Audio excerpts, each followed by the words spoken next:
What is up, guys? Julien here, the French winemaking guy who makes wine videos here on YouTube. Yes, wine videos. And we are looking at what is this type of sherry wine and how to pronounce the term with the typical Spanish pronunciation, Amontillado. But let's start with a quick definition. Amontillado is a type of sherry wine from this region of Jerez in the south of Spain that is characterized by being darker than the fino, which is the dry, salty, mineral type of sherry wine, but Amontillado is lighter than an oloroso, which is the very strong and powerful style of sherry wine.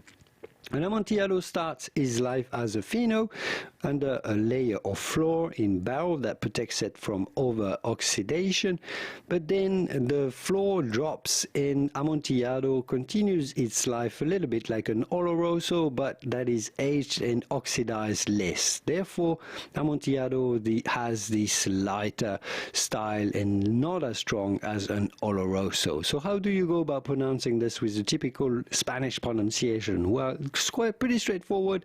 Amontillado. Just pretend the L's here are a Y. You do not pronounce a double L like the sound, the letter L.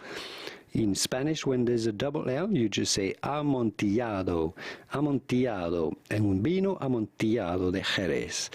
Well, sherry wine from Jerez and Amontillado wine from Xerez, or sherry in Spain. I hope this video was useful. If it was, give it a quick thumb up before you go to support my work, and I will see you soon in the wonderful world of wine. Au revoir. Bye bye. Hasta luego.